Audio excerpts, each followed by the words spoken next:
Hello, Global Village. We are going to, with the help of my parents, be making some homemade lasagna. If you do want to follow along, the ingredients will be on the screen, and we'll be going through each individual step of the process. The first thing you're going to want to do is to boil about 4 to 6 quarts of water so that you can cook the lasagna noodles.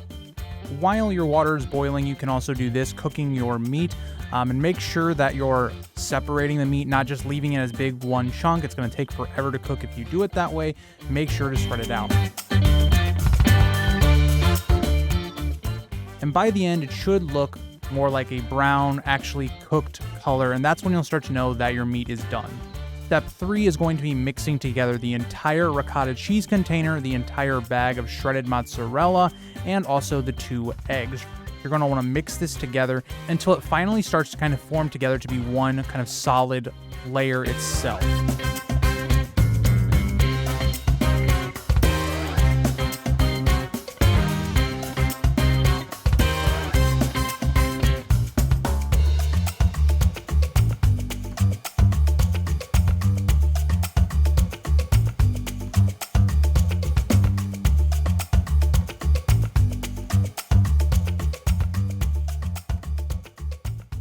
Step 4. Now that your water is boiling, you can carefully place the lasagna noodles into the boiling water until they are done. You'll know they're done when they're a bit, more flimsy and less rigid. They'll kind of hang off of whatever your cooking utensil you are using.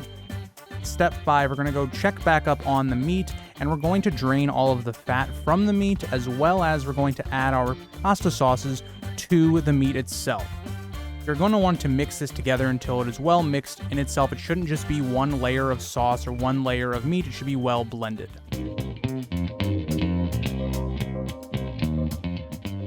Step 6 is going to be actually making the layers of the lasagna. Firstly, you're going to want to use your canola oil spray, and you're going to want to spray that at the very bottom of the pan. And then you're going to want to place a little bit of a light meat/sauce layer at the very bottom. This might seem kind of weird given the structure of how lasagna is. This has usually helped make it to where your noodles at the bottom, and also you'll see this when we get to the top as well, do not burn. It helps it to keep it where it doesn't get overcooked. So we usually have a nice little light layer of meat and sauce at the bottom.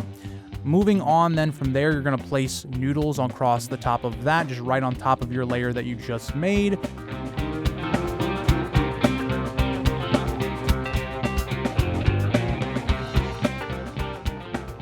You're then going to move from your noodles, you're going to move to your ricotta cheese. You're going to make a very heavy layer of ricotta cheese. We had a lot of ingredients for our ricotta cheese and had a lot of surplus of it, so we did use a lot of it.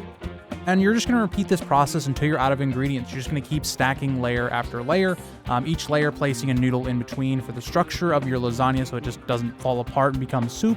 And by the top layer, when you finally run out of noodles, we like to put a little bit of, again, just like the bottom, a light layer of meat and sauce at the top.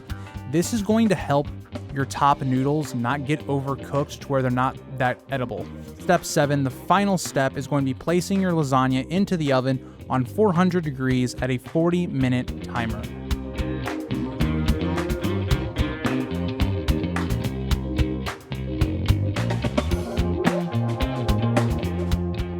And 40 minutes later, you have your lasagna.